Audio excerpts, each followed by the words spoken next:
Buongiorno, le principali notizie. A Catania un corteo pacifico che si trasforma in guerriglia urbana, arrestati 2 dei protagonisti delle violenze, si manifestava contro il DDL sicurezza.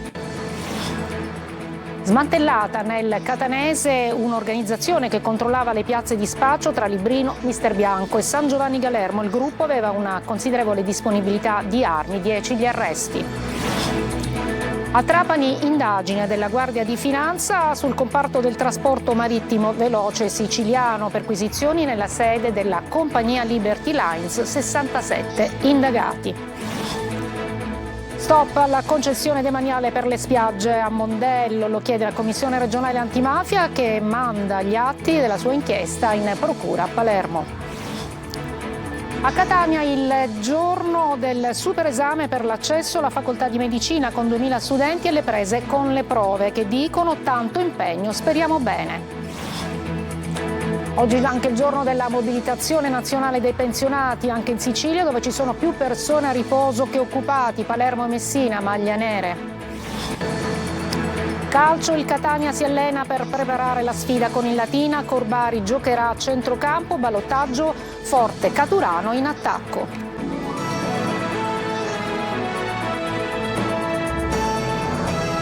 Eccoci, buongiorno. Dunque un corteo pacifico che si trasforma in guerriglia urbana è successo a Catania il 17 maggio scorso, arrestati 2 dei protagonisti di quelle violenze. Sentiamo Lorena Dolci. Vedete tutti quegli ombrelli che punteggiano il corteo? Eppure il 17 maggio scorso a Catania non pioveva.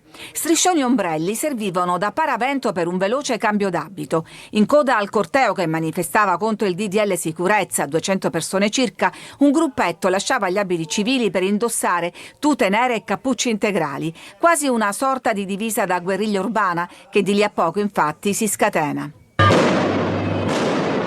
Eccoli in azione lungo il percorso del corteo da piazza Santa Maria del Gesù a piazza Stesicolo. Prendono di mira negozi, alberghi, palazzine, passanti scappano impauriti, ma l'obiettivo principale è il carcere. A piazza Lanza si registrano gli episodi più gravi organizzati: petardi, bombe molotov e fuochi d'artificio lanciati ad altezza uomo, ma anche sassaiole con pietre frantumate sul posto. Esponenti dell'area narco-antagonista li definisce la Procura di Catania, che stamattina ne ha arrestato 2, il catanese Luigi Bertolani di 33 anni, trovato in un casolare alla periferia della città, e Gabriele Venturi di 22 di Brindisi. Un terzo è ricercato all'estero, altri 13 sono indagati. 2 facce del diritto di manifestare, una legale e pacifica, l'altra dei professionisti della violenza di piazza, anche in trasferta. Uno era già stato arrestato durante un corteo no ponte. Mi sembra che passino in secondo piano i contenuti della protesta, perché sia che sia come è successo a Messina, contro il ponte, piuttosto che per un'altra causa, diciamo, l'obiettivo di queste persone è solamente uno: quello di attaccare i rappresentanti dello Stato. Sembrano irriconoscibili, ma la Digos guarda e riguarda i video. Sono stati colti alcuni importantissimi particolari quasi impercettibili grazie all'occhio degli operatori della sezione antiterrorismo della Digos, che ha consentito l'identificazione certa dei 3 soggetti. L'accusa è di devastazione e saccheggio. Il catanese è accusato anche di lesioni a un funzionario di polizia e di rapina per aver sottratto la paletta di servizio ad un vigile urbano. Nel catanese, quindi restiamo smantellata un'organizzazione che controllava alcune piazze di spaccio tra Librino, Mister Bianco e San Giovanni Galermo. Il gruppo aveva anche una disponibilità di armi. 10 gli arresti. Luca Ciliberti. Parco Giochi era il nome della chat di gruppo utilizzata dai 10 indagati, 8 finiti in carcere e 2 donne, ai domiciliari nell'ambito di un'operazione antidroga dei carabinieri della compagnia di Giarre su delega della Procura di Catania. Parco Giochi era anche la piazzetta di San Giovanni Galermo dove i 10 indagati accusati di far parte di un'associazione finalizzata al traffico di droga e detenzione e porto illegale di armi e munizioni si riunivano. Le indagini attraverso le intercettazioni telefoniche ambientali hanno accertato l'esistenza di un'associazione che controllava lo spaccio di cocaina, crack, hashish e marijuana in almeno 4 piazze dislocate nella periferia di Catania tra Librino, San Giorgio e Mister Bianco, che facevano riferimento a 2 capi: Carmelo Palermo di 31 anni e Alessandro Caffarelli di 27 anni. Alcuni degli indagati erano affiliati al clan Cursoti milanesi, appartenenza che ostentavano orgogliosamente con il simbolo identificativo della squadra di calcio del Milan nell'abbigliamento e con gli adesivi nelle auto. La pericolosità dell'organizzazione è dimostrata anche dalla considerevole disponibilità di armi cripticamente definite cugini all'interno delle intercettazioni, di cui facevano sfoggio in chat quando si doveva organizzare una spedizione punitiva. Uno dei casi documentati risale al 4 dicembre 2023. Le armi e la presenza costante nel territorio poi servivano per accreditarsi nel contesto criminale delle periferie agli occhi degli altri gruppi rivali. L'organizzazione dirimeva controversie, come nel caso del pestaggio di un topo d'abitazione che aveva sconfinato, e imponeva estorsioni con il metodo del cavallo di ritorno. Gli introiti dell'associazione ammonterebbero a circa 3.000 euro al giorno. Ad ogni partecipante poi veniva garantito uno stipendio di circa 600 euro a settimana. La cassa comune provvedeva poi all'assistenza degli associati anche in caso di arresto. Gli inquirenti sono risaliti al gruppo attraverso un'altra delicata indagine che ha condotto ad uno dei componenti arrestati oggi. Al blitz hanno partecipato oltre 800 carabinieri. E adesso ci spostiamo a Gela, dove sono state scoperte centinaia di cessioni di droga e una rete di spaccio nei quartieri Scavone e Baracche. Blitz dei carabinieri, smantellato il gruppo che gestiva le vendite, 5 persone arrestate. GR Italia.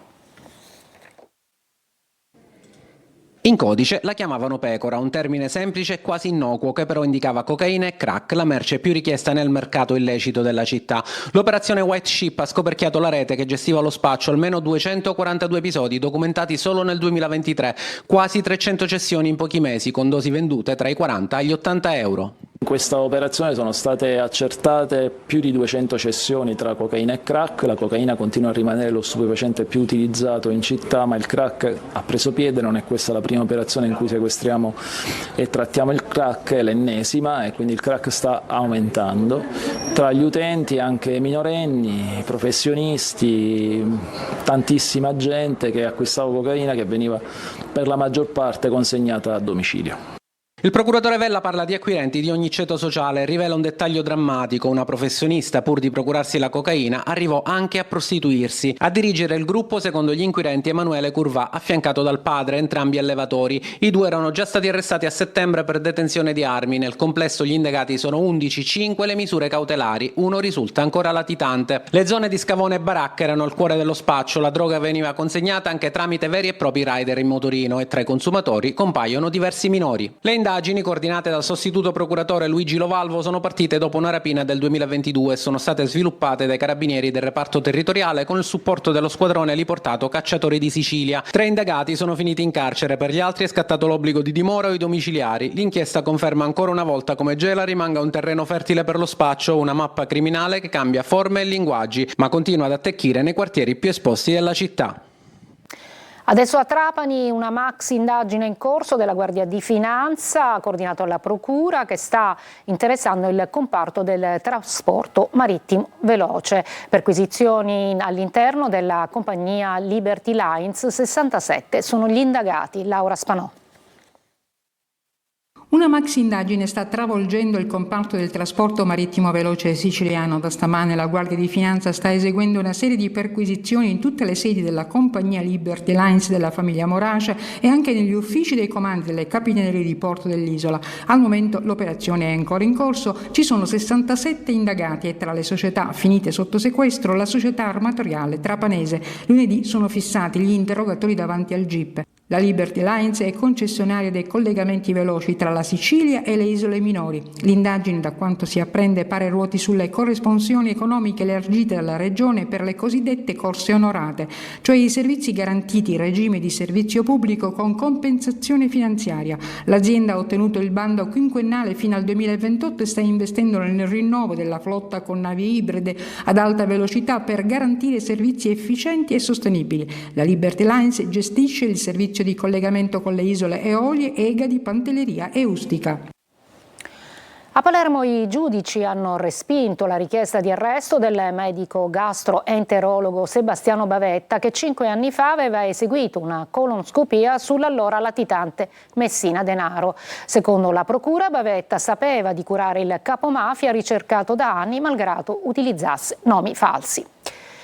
E veniamo ora a Messina, le indagini sull'aggressione alla studentessa del liceo Basile. Identificate le autrici, adesso è la procura per i minorenni a doverle sentire. Intanto nell'istituto c'è tanta amarezza. Francesco Triolo. Il fascicolo sull'aggressione alla studentessa al liceo Basile di Messina è sulla scrivania del procuratore per i minorenni, che dovrà decidere quando e chi dovrà ascoltare le due giovani che si sono intrufolate nell'istituto e hanno pestato la 17enne nei bagni della palestra. Sarà sempre la procura a decidere se, insieme agli avvocati delle due ragazze, all'interrogatorio dovrà assistere anche personale specializzato, e non è escluso nemmeno che la procura per i minorenni possa decidere di avviare un approfondimento del contesto socio-familiare delle due ragazze che frequentano un altro liceo cittadino. Intanto al Basile è tanta ancora l'amarezza per quanto avvenuto. È tanta l'amarezza davvero. Questo episodio non doveva accadere ed è sempre, quotidianamente si sentono questi fatti che ti creano anche mentalmente uno squilibrio, perché pensi che questa società un po' va allo sbaraglio. E questi giovani sono sempre più disorientati. Tra le compagne di scuola invece resta lo stupore. In tanti hanno mandato messaggi alla ragazza, che è ritornata tra i banchi. Magari è successo che arrivavano notizie al di fuori della scuola, magari altre situazioni del genere, ma non mai all'interno della scuola. Infatti siamo rimasti un po' preoccupati da quello che è successo, perché appunto non ne abbiamo mai vissuto in prima persona. Non erano mai successe cose del genere, questa cosa un pochino ci preoccupa, però sappiamo che siamo al sicuro. Fuori invece? Fuori purtroppo gli atteggiamenti degli adolescenti sono imprevedibili, non possiamo sapere quello che gli passa per la testa, e comunque dobbiamo sempre avere un occhio di riguardo verso chi ci circonda. Il fatto che non riusciamo più a avere un rapporto con gli altri, forse questo tipo di disagio principalmente, non riusciamo più appunto ad avere questo rapporto, questo tipo di conversazione con gli altri. La Cassazione ha confermato in via definitiva la condanna a 12 anni per l'ex deputato regionale Paolo Ruggirello, accusato di concorso esterno in associazione mafiosa per aver favorito le cosche trapanesi in cambio di appoggi elettorali. E ci occupiamo dello stop alla concessione demaniale per la spiaggia di Mondello. Lo chiede la Commissione regionale antimafia, che manda gli atti della sua inchiesta in procura a Palermo. Manlio Viola. Revocare immediatamente la concessione alla italo-belga che gestisce la spiaggia di Mondello dal 1992 grazie a una proroga del 2005. Lo chiede alla Regione Siciliana la Commissione regionale d'inchiesta sulla mafia al termine di 19 pagine di relazione sugli accertamenti fatti proprio sulla concessione demaniale.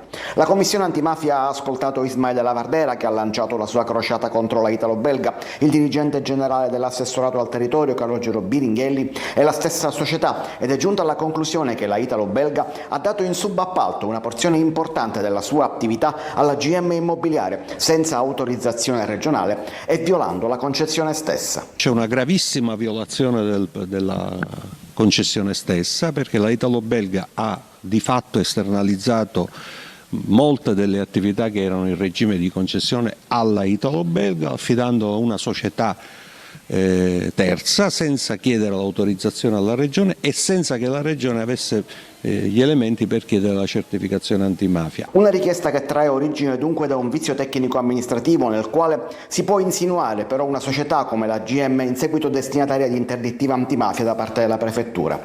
Tenendo la Regione all'oscuro, la italo-belga avrebbe favorito questa infiltrazione, almeno da un punto di vista amministrativo.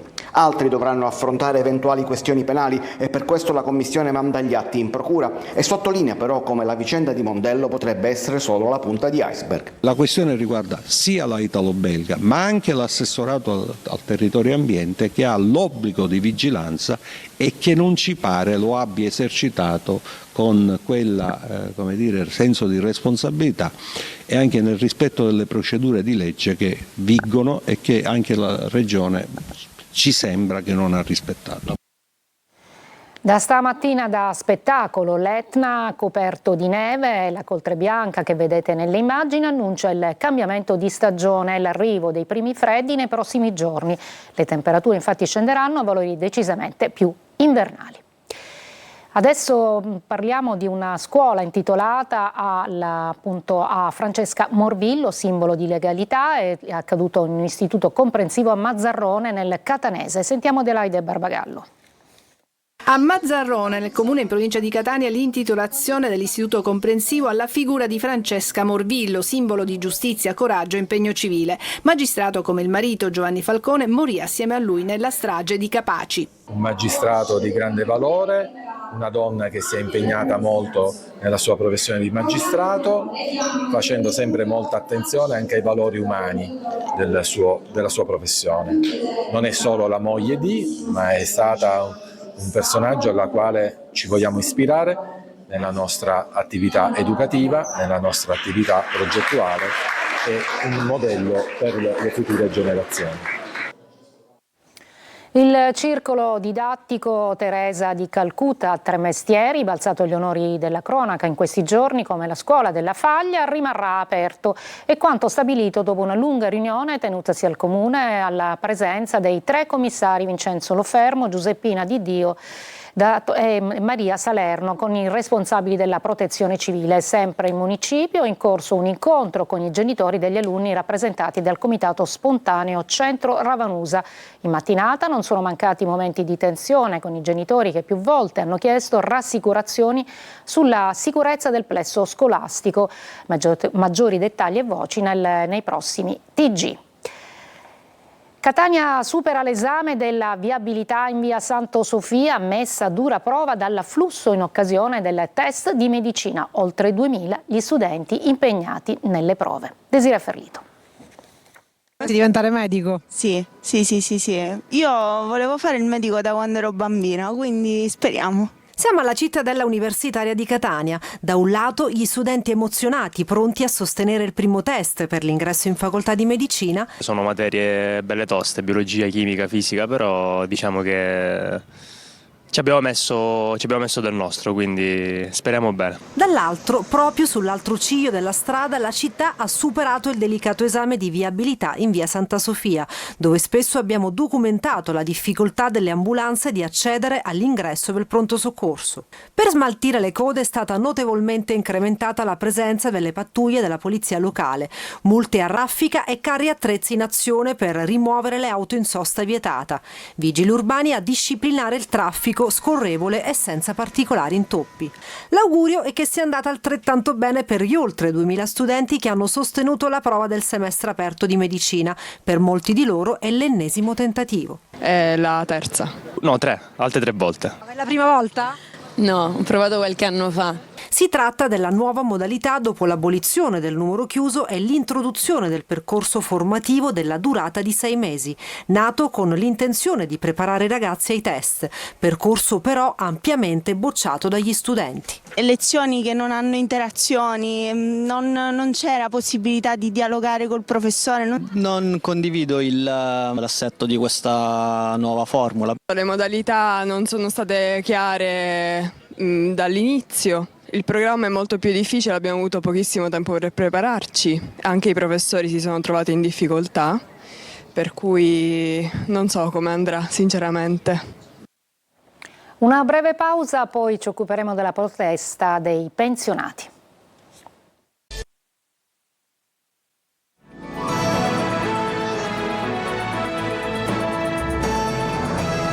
A Catania, come nel resto d'Italia, la mobilitazione dei pensionati che rivendicano il diritto alla salute, a pensioni dignitose e adeguate al costo della vita. Adelaide Barbagallo.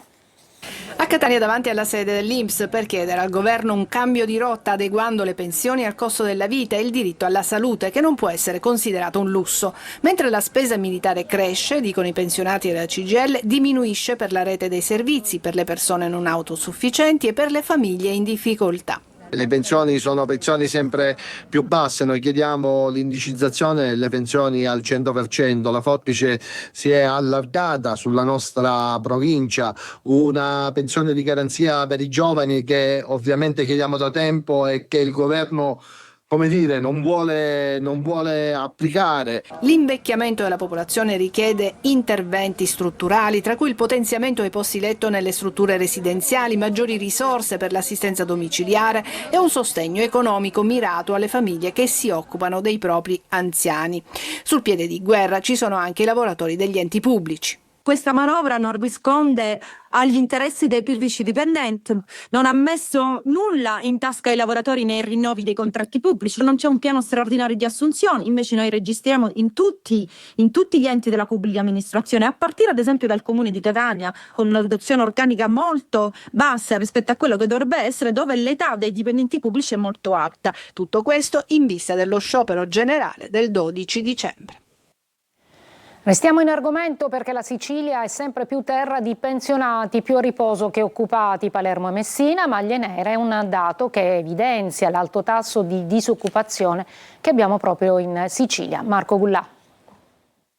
In Sicilia ci sono più pensionati che lavoratori. È l'istantanea di un report della Confederazione Generale degli Artigiani e Piccole Imprese che colloca l'isola fra le regioni più squilibrate d'Italia per il record di trattamenti assistenziali e di invalidità, mentre parallelamente la popolazione invecchia e il tasso di occupazione è di gran lunga inferiore alla media europea. Collegandoci proprio sul portale SISL, sul sito dell'Inps, appunto ci sono soltanto 50 offerte di lavoro in Sicilia, sono pochissime contro tutti i disoccupati che ci sono nella stessa regione. Aumentano i pensionati che hanno diverse difficoltà nell'affrontare la quotidianità e diminuiscono i lavoratori. Uno spaccato di questo trend lo abbiamo in periferia, come nel quartiere Sperone di Palermo. È difficile per un 25enne, 30enne, 40enne con moglie e figli riuscire ad avere un'occupazione adeguata per poter far sopravvivere, non fare vivere, far sopravvivere la propria famiglia. C'è gente che non può fare le cure mediche per i figli, non le può pagare, che aspetta l'ASP un anno e mezzo, che mette appena la pasta a tavola e nulla di più. Incontriamo anche Pasquale, 49 anni, ha una famiglia ma non un lavoro che gli permette di poter avere una vita dignitosa. Al centro per l'impiego mi fanno colloqui di tanto in tanto, gli assistenti sociali, non faccio altro che rinnovare le schede dove scrivo l'occupazione, ma non mi viene fatta mai una proposta seria di un lavoro che mi permetta di vivere e mantenere la mia famiglia con dignità. E lo squilibrio fra occupati e pensionati potrebbe peggiorare nei prossimi anni. Oggi, dopo il TG, a Sicilia 24 Focus, Eva Spampinato farà un viaggio alle radici dell'empatia materna e del rapporto madre-figlio, fondamento del futuro emotivo di un bambino. Una riflessione necessaria per capire quanto il rapporto madre-figlio influenzi anche le derive di violenza giovanile che vediamo oggi nelle nostre città. Ospite la dottoressa Daniela Bordonaro, psicologa dell'ASP di Catania. I vostri messaggi al 342 74 55 005. La trasmissione è anche in streaming sul sito siciliaweb.it. Breve pausa, poi la pagina del calcio con il Catania che si allena per la sfida con il Latina.